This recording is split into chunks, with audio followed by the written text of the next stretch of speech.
Amkoi in Amlarem, with its indescribable scenic beauty, looks naturally painted with different colors that manifest themselves on the smooth surface of rocks.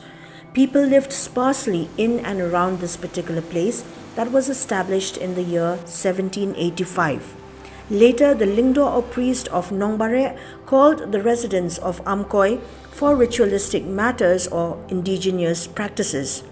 Of late, Amkoi has become an attraction to tourists from all parts of the country and the world, and it is likely that tourism will become a source of sustenance and livelihood to the people of the village.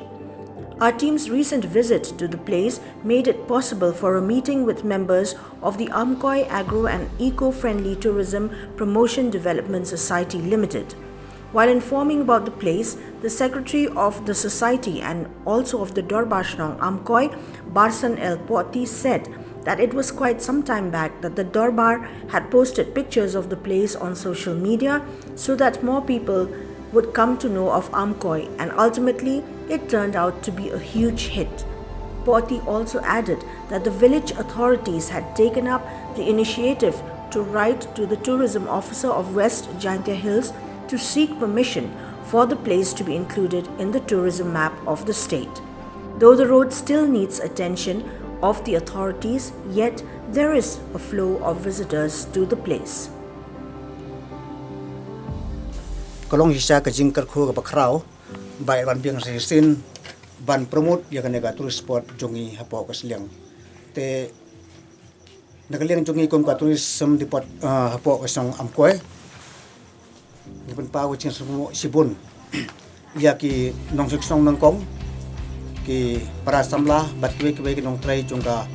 tourist jongi bat kom ju ngai ko ka pangi ki tu ki nong wat van jonga kai hapo ka sliang jongi namar de lamba chungki bagane ka tourist chungi kala nang kio bagala paunam te hagane ka por namron e ban kren bun kentin dengan sukar pat ki pra nong snong chung snong Amkoi bat kiwe ki nong snong apo ka jalan mikhalaya chungi bagi sngo bha ban pelut por khnang ban wan chugo jangai ya kan ka siliang tourist spot chungi namar kalong kajing muntuan ka mata chungki bat kalong tu ka jingar khu na ka mata chungki hajing islat kene ka sliang tourist spot chungi kalong kajing thau jong oblei pat lo shrong da kidur kidar hau mau kibangem la shu ban mudur hadukan no kajing tenat balapan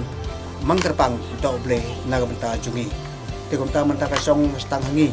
kunung peron kam niki habede ba kajing khoi ching sopa juga tourist spot ngina kaliang ka tourist apo ka song chungi ngala persang ban ai ki awareness ki ba pher nagabanta ki prashnong parthau bakin sko bha ban le khoi le soba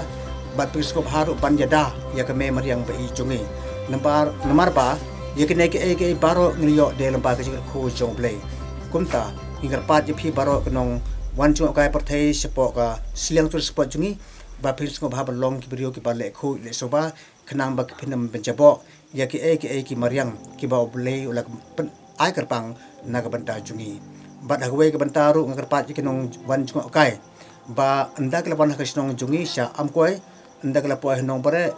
ki de banjat ban keli banda perthau ya ka jaka bagas liang tourist spot jungi ka don namar lada teng don ke tourist spot bawan anda lapoh Nongbareh pade ki kut no ndai hajing sha ka Nongbareh ka khongla bat kam ko ka de tang kawe ka ying ka sem bat kini ke latili ki snong ki don hapo kawe ka trum kata hapo ka jing pai jong Lyngdoh Nongbareh jongi te kumta kinu ki jing bam bit bam biang ne ki jing tuna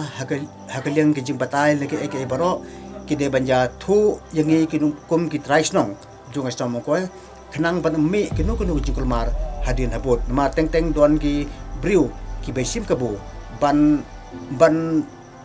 tha ki briu bakin lek pai sikwe ki jaka ki bam de ki jaka jong ka sliang tourist spot chungi kebade bela panjat daga Amkoi society te komta ko ki prasnong bathau hapo jalan mikhalaya ngarpat je phi bes ko bhawan sim de ki karpat ba phir sko bha banda phun chwa haba pi wan jung kai ya ka sliang tourist spot chungi. The secretary of the Darbar further informed that the village has changed on several fronts, where with education, the socio-economic pattern has changed. Initially, theirs was a poor community that relied on the cultivation of betel nut and betel leaf only.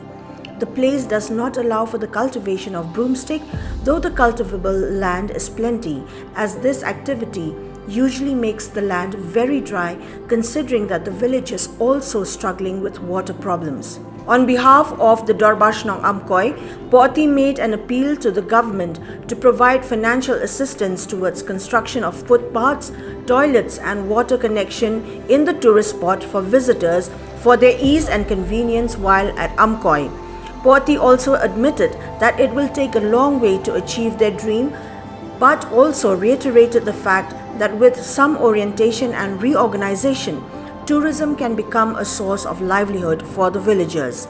The villagers are very determined to make the entire area a better place for tourists. The footfall, though satisfactory, has to improve. There is much to explore, Poti said as he shook his head.